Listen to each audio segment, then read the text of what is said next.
안녕하세요, 여러분. 저는 커뮤니케이션 전문 강사 장한별입니다. 여러분들은 친구와의 관계, 그리고 가족과의 관계, 그 외에 다양한 타인과의 관계에서 커뮤니케이션의 오류로 인해서 힘들었거나 당황하셨던 경험 하신 적이 있으실까요? 제가 관련해서 재미있는 이야기를 들려드리려고 하는데요. 한 아파트 입주민과 경비원의 이야기입니다. 한 아파트 입주민이요, 본인에게 온 대구에서 온 사과를 찾기 위해서, 택배를 찾기 위해서 경비실에 들립니다. 그리고 경비원 아저씨께 물어보죠. 안녕하세요, 아저씨. 혹시 저희 집에 온 택배, 사과 택배 받으셨을까요? 라고 물어봅니다. 그랬더니 경비원 아저씨가요. 아, 대구에서 온 그 사과요? 맛있게 잘 먹었습니다. 라고 말씀을 하시는데요. 이때 당황한 아파트 입주민이요. 아저씨께 다시 물어봅니다. 그 사과를 아저씨께서 드셨다고요? 라고 했더니 아저씨가 맞아요. 거기 놔주라고 써 있던데요. 라고 말씀을 하십니다. 이게 도대체 무슨 일일까요? 대구에서 온 그 사과 택배 상자에 써 있는 배송 메시지에는요, 이렇게 써 있습니다. 부재시 경비 아저씨한테 주세요. 이 이야기는요, 사실 커뮤니케이션의 오류를 단적으로 보여주는 사례인데요. 우리는 이런 일을 똑같이 겪지는 않겠지만 이와 비슷한 일련의 커뮤니케이션의 오류를 우리의 삶 속에서 종종 경험하곤 합니다. 우리의 삶에서요, 이 커뮤니케이션이라는 것은 절대 빼놓을 수 없는 부분인데요. 우리가 많은 사람과 교류하고 소통하며 살아가기 위해서는 반드시 타인과의 커뮤니케이션을 잘 해내는 것이 매우 중요합니다. 여러분이 앞으로 사회생활 내지는 직장 생활을 하시면서도요, 커뮤니케이션은 절대 빼놓을 수 없습니다. 직장이라는 곳은요, 나 혼자 생활하는 곳이 아니기 때문에요, 반드시 다른 사람들과 소통하고 교류하고 함께 성장해야 합니다. 그렇기 때문에 이 직장에서 커뮤니케이션을 어떻게 활용하느냐에 따라 직장 생활의 품격, 그리고 나아가서는 삶의 품격이 달라질 수 있습니다. 그래서 이번 영상은 직장 생활의 품격을 위한 커뮤니케이션의 중요성에 대해서 이야기를 나눠 보려고 합니다. 시작하기에 앞서서 제가 몇 가지 퀴즈를 준비를 했는데요. 화면을 보시고 화면에 제시된 세 가지의 퀴즈를 맞춰주시면 되는데요. 정답은 모두 주관식입니다. 우선 첫 번째 퀴즈. 인간은 보편적으로 몇 가지 감각을 가지고 있을까요? 두 번째, 해군 용어 중 모스부호 SOS는 무슨 의미가 있을까요? 세 번째, 황소는 주로 어떤 색을 보면 화를 낼까요? 모두 정답을 완성하셨습니까? 정답을 완성을 하셨다면 저와 함께 답을 한번 확인을 해 보실 텐데요. 우선 첫 번째, 인간은 보편적으로 몇 가지 감각을 가지고 있을까요? 뭐라고 답변을 하셨을까요? 5감이 정답이 맞나요? 네, 두 번째 퀴즈. 해군 용어 중 모스부호 SOS는 무슨 의미일까요? 답을 쓰셨을까요? 네, 이 SOS는 우리 배를 구해주세요 라는 뜻 맞나요? 세 번째 퀴즈. 황소는 주로 어떤 색을 보면 화를 낼까요? 답을 하셨을까요? 정답은 빨간색 맞나요? 모두 세 가지 퀴즈의 정답을 쓰셨을까요? 네, 그런데요, 우리가 앞서 말했던 이 세 가지 퀴즈의 정답은요, 모두 오답입니다. 당황하셨거나 어쩐지라고 하신 분도 분명히 있을 것 같은데요. 퀴즈의 정답을 제가 다시 알려드릴게요. 우선 첫 번째, 인간은 보편적으로 몇 가지 감각을 가지고 있을까? 많은 분들이 오감, 내지는 육감이라고 말씀을 하시지만요. 보편적으로 우리 인간은 17가지 정도의 감각을 가지고 있다라고 하고요. 두 번째, 해군 용어 중 모스부호, SOS는 무엇을 의미할까? Save our ship, 우리 배를 구해주세요가 아니라요. SOS는 아무 의미가 없다라고 합니다. 가장 쉽고 빠르게 선택할 수 있는 부호여서 그냥 쓰는 거라고 하고요. 세 번째, 황소는 주로 어떤 색을 보며 화를 낼까요? 우리는 대부분 빨간색이라고 생각을 하거든요. 그러나 이 또한 오답입니다. 황소는 색을 보고 화를 내지 않습니다. 특히 빨강색을 구별할 수 없습니다. 따라서 정답은 없음입니다. 생각했던 정답이 모두 오답이어서 당황하신 분들이 분명히 있을 것 같은데요. 제가 이 퀴즈를 통해서 여러분께 드리고 싶은 말씀은 우리는 이 퀴즈의 오답을 정답으로 알고 살아가고 있었던 것처럼 우리의 삶 속에서 굉장히 많은 오류, 오답, 오해가 있음에도 불구하고요. 우리는 그것이 객관적인 사실 내지는 진실이라고 여기며 살아가기도 한다는 겁니다. 그래서 우리는 이 오류 그리고 오답, 오해를 줄여나가는 과정이 굉장히 필요한데요. 그렇다면 이러한 오답, 오류, 오해 등을 수정하기 위해서는 어떻게 하면 좋을까요? 프레임이라는 책의 저자이신 최인철 교수님은 이렇게 말씀을 하십니다.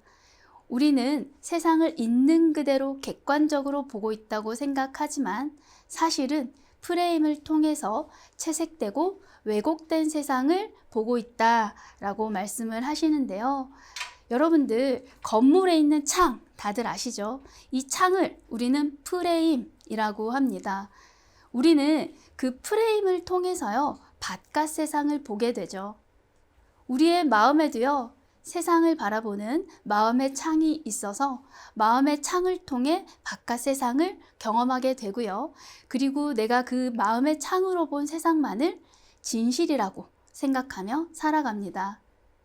그러나 마음의 창을 통해 본 세상은요. 생각보다 많은 착각, 오류, 편견, 오해로 가득 차 있습니다. 그래서 우리는 어떤 프레임을 통해서 세상을 바라보느냐에 따라서 삶에서 얻어내는 결과물이 달라질 수 있다라고 합니다. 우리의 커뮤니케이션도 마찬가지입니다. 커뮤니케이션을 하시면서 겪는 다양한 착각, 오류, 편견, 오해를 줄이고요. 나아가 좀 더 지혜로운 직장 생활과 삶을 영위하기 위해서는 한 방향의 프레임에 갇히기보다는요. 새로운 시각과 새로운 방향으로 접근하시는 노력이 반드시 필요합니다.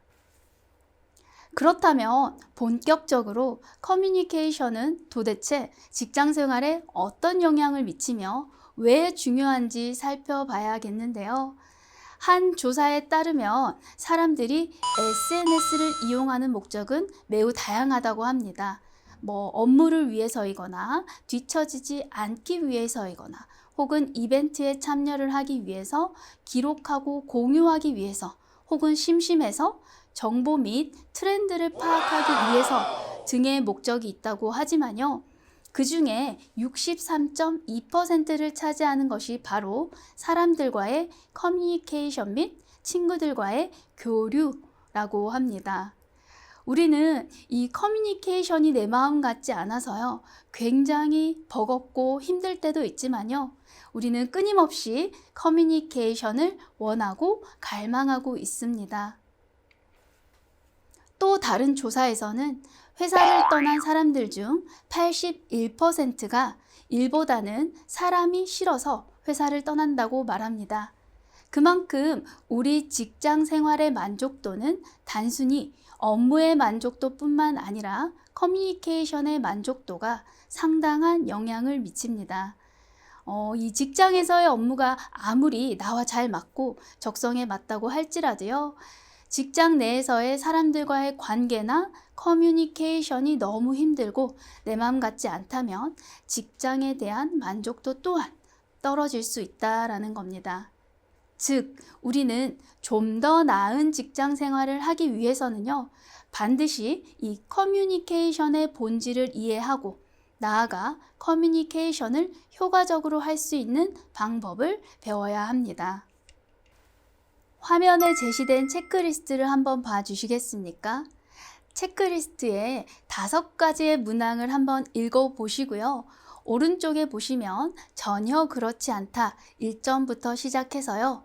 2, 3, 4, 5, 6, 매우 그렇다 7점까지의 점수가 있습니다. 문항을 읽어보시고요. 여러분들이 해당되는 점수를 체크를 하신 후에 5문항에 체크하신 점수의 합계를 구해주시면 됩니다. 그러면 같이 한번 문항을 체크해 보도록 할 텐데요. 첫 번째, 내 삶은 내가 이상적으로 생각하는 삶에 가깝다. 해당되는 점수에 체크를 해주시면 되고요. 두 번째, 나는 내 삶에 만족한다. 오른쪽의 점수 중에 해당되는 점수를 체크해 주시면 되고요. 세 번째, 내 삶의 조건은 훌륭하다. 네 번째, 이제껏 삶에서 원하는 중요한 것들을 얻었다. 다섯 번째, 다시 태어나도 바꾸고 싶은 것이 거의 없다. 5가지 문항의 점수를 모두 체크를 하셨다면요. 5문항의 합계를 꼭 구해주세요. 다 하셨을까요? 방금 여러분이 체크하신 것은요. 바로 이 삶의 만족도 척도라는 건데요. 32점에서 35점 사이는 매우 행복한 편, 28점에서 31점 사이는 상당히 행복한 편, 그 외에 쭉 내가 해당되는 점수를 한번 확인을 해보시면 좋을 것 같은데요. 사실 이 삶의 만족도라는 것은요, 내가 처한 상황, 그리고 내 마음이나 생각 등에 따라서 매번 달라집니다.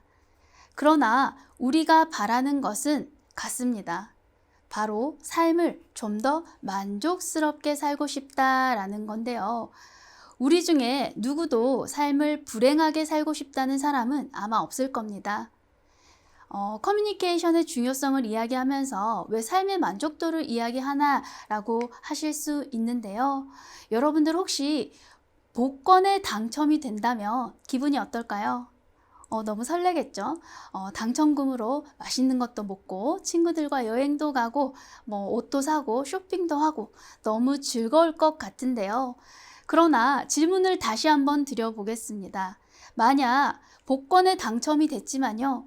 그 돈을 가지고 함께 맛있는 것도 먹고 여행도 가고 삶을 즐겁게 즐겨줄 내 주변의 사람은 아무도 없다면 행복할까요? 네, 간혹 어떤 분들은 그래도 너무 행복합니다 라고 하는 분들이 있습니다. 그러나 이 돈으로 인한 행복은요, 오래 가지 않습니다. 분석심리학자 알프레드 아들러는 이렇게 이야기합니다. 인간이 가지고 있는 모든 고민의 시작은 바로 인간관계다. 그리고 진화심리학자 로빈 덤바도요, 우리의 뇌가 지금의 뇌로 성장하기까지는 타인의 존재가 영향을 미쳤다 라고 하고요. 뇌과학에서도요, 비슷한 말을 합니다. 우리의 뇌는 타인과의 커뮤니케이션을 잘하기 위해서 설계됐다라고 합니다.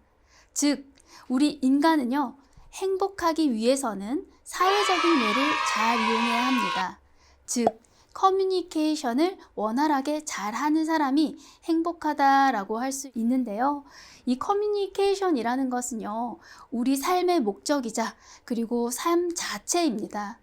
그런데 우리의 삶 자체인 이 커뮤니케이션이 어렵고 힘들다면 우리의 삶은 어떨까요? 그리고 우리가 직장에서 많은 시간을 보내게 됩니다. 그런데 직장에서 사람들과의 커뮤니케이션이 어렵거나 내 맘 같지 않다면 직장 생활이 얼마나 행복하고 만족스러울까요? 즉, 내 삶과 직장 생활의 행복을 위해 더 나은 커뮤니케이션을 위해서 애쓰셔야 합니다. 그래서 이번 영상은 직장 생활의 품격을 위한 커뮤니케이션의 중요성에 대해서 나눠 보았는데요. 이 커뮤니케이션에 대해서 새로운 시각, 새로운 프레임으로 접근을 하셔서요. 새로운 변화를 이끄시길 바라며 다음 영상에서도 더욱 재미있는 이야기로 찾아뵙도록 하겠습니다. 감사합니다.